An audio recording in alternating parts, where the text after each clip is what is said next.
I've been hesitant to share this story, but the memories still linger. It was a night shift at a large home improvement store, and the atmosphere was eerie. The lights buzzed above, casting an unsettling glow over the aisles. The air smelled of sawdust and metal, and the customers were sparse. My coworker, Hannah, approached me, visibly shaken. She'd been followed by a suspicious man, who asked invasive questions and made her feel uncomfortable. He was older, with a greasy baseball cap, and his stare sent chills down her spine. He'd initially approached her in the plumbing section, asking for help finding a part, but his behavior became increasingly unsettling. As Hannah recounted the events, I listened intently. She'd tried to lose him in the store, but he seemed to always find her. I decided to stick with her, keeping an eye out for the suspect. We worked together, checking inventory and restocking shelves. I kept glancing around the store, but I didn't see anyone suspicious. As the night wore on, Hannah began to relax, thinking maybe the man had left. But then I spotted him watching us from afar. I positioned myself between them and tried to stay calm. When the man didn't back off, I approached him and asked if he needed help. He gave me a creepy stare before leaving. After our shift ended, I saw the same car parked in the lot, with the man sitting inside. I felt uneasy and informed the security guard. He approached the car, and the man eventually left without incident. The guard later told me the guy had been asking about employee schedules, which raised red flags. The experience left me on edge for days. I started leaving work with coworkers and took the long way home. Hannah switched to day shifts, understandably shaken. Let me know if this version meets your requirements, or if you'd like further changes. Also, I noticed the story seems to shift to a different incident later on. If you'd like, I can paraphrase that part as well. As I stood near the aisle end cap, I watched my buddy operate the forklift in the lumber section.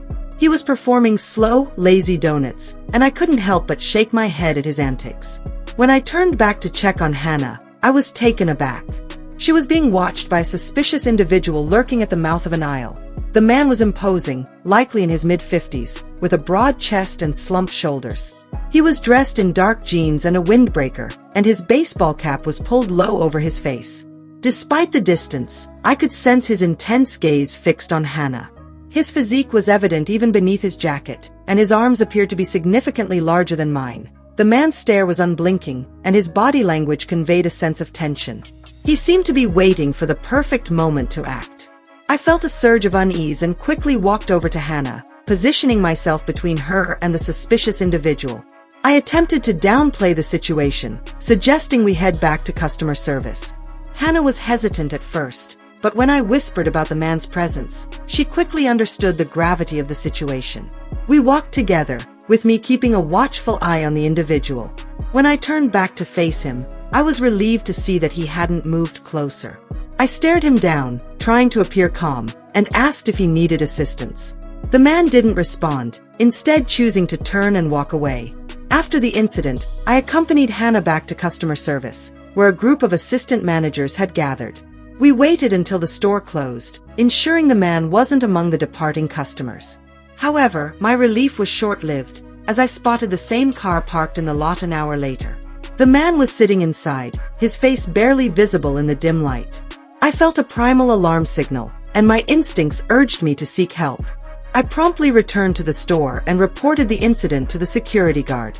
The guard approached the car, and the man eventually left without incident. As he drove away, he locked eyes with me, his gaze dark and unsettling. As the man drove away, I felt a chill run down my spine. His gaze had been intense, and I sensed he was trying to intimidate me. The security guard returned and told me the guy had been acting suspiciously, asking about employee schedules. He advised me to be cautious and report any further incidents. I left the scene feeling uneasy, constantly looking over my shoulder. The parking lot was empty, and I locked my car doors as soon as I got in. I took a deep breath and drove away, checking my mirrors and side streets. I took the long way home that night, just in case. For days, I was on edge, expecting to see the sedan again. My coworkers and I started leaving work in pairs, sticking close to each other. Our manager increased security measures, having them do extra sweeps of the property every night. Fortunately, the man never returned. My coworker Hannah was also shaken, changing her schedule to avoid working nights. I wondered if the man's intentions were more sinister than we thought. Maybe he had been waiting for her to leave alone, to see if she got in her car by herself. I didn't tell Hannah about the security guard's comments, not wanting to make her more scared. I've shared stories before, including one about my coworker Benji and a weird night shift incident. It happened at a call center for a nationwide towing company, where we worked overnights dispatching trucks. The office was in a shared business complex, empty at night except for the 7-Eleven across the street. One night, Benji and I took a break at the 7-Eleven. A car screeched into the parking lot, and we saw a man in a ski mask holding a gun inside the store. We quickly retreated to the office, shocked and frightened. The man was moving erratically, pointing the gun at the cashier. Then, he whipped his head toward us, and another masked individual came running out of the store. As Benji and I looked around, the two masked men locked eyes with us and sprinted straight for us. We didn't need to discuss what to do. This was a life-or-death situation. We turned around and ran towards the office, our footsteps pounding the pavement. The men were fast, and I could hear their labored breathing and pounding footsteps behind us.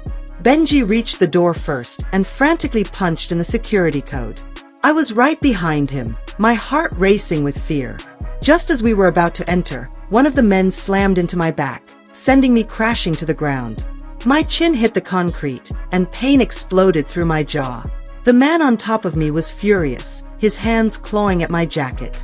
I kicked out blindly, trying to shake him off. My shoe connected with something soft, and he grunted, loosening his grip. I took advantage of the momentary distraction to roll free and scramble to my feet. Benji was shouting my name, urging me to hurry. I rushed towards the door, and he pulled it open just enough for me to squeeze through. As I entered, he threw his weight against the door, trying to slam it shut. But the man outside was relentless, pushing back with all his might. In a desperate bid to keep him out, Benji and I leaned against the door, our hearts racing. Suddenly, a gunshot exploded through the night, and the man outside cursed, jerking back. We took advantage of the momentary reprieve to slam the door shut and lock it. Breathless and shaken, we stumbled backward into the office. Another bang echoed through the night, followed by more pounding on the glass. We knew we had to get to a safer location, so we ran deeper into the office, past empty desks and cubicles, towards the security office in the back. We threw ourselves inside and locked the door, finally feeling a sense of safety. I pulled out my phone and dialed 911, my hands shaking as I explained the situation to the dispatcher. Benji sat against the wall, his chest heaving, his eyes fixed on the door. As we waited for the police to arrive, the banging and shouting continued outside. I couldn't shake the feeling of vulnerability, knowing that the men outside were desperate and armed. But with the door locked and the police on their way, I felt a glimmer of hope that we might make it through this ordeal alive. As the silence stretched on, I could hardly take a breath. That's when I heard the sirens. Red and blue lights flashed through the windows, painting the walls in frantic colors. Benji let out a breathless laugh, a mix of hysteria and relief. We stayed locked in that room until the cops banged on the door and announced themselves. When we finally stepped out, I got my first real look at the damage. The front door was a mess, with bullet holes in the keypads and cracked glass. The cops questioned us, and we gave our statements, still shaking and reeling.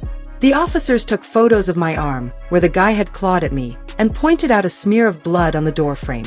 One of them muttered, "Damn, they wanted in bad." Our boss showed up around 3 a.m., looking tired and worried. He told us to go home and get some sleep, putting us on paid leave until the situation was sorted out. Benji drove me home, and we barely spoke on the way. When I shut my apartment door behind me and locked it, I finally felt safe enough to breathe a little. I realized my hands were still shaking, and I couldn't shake the feeling that those guys had been out for blood.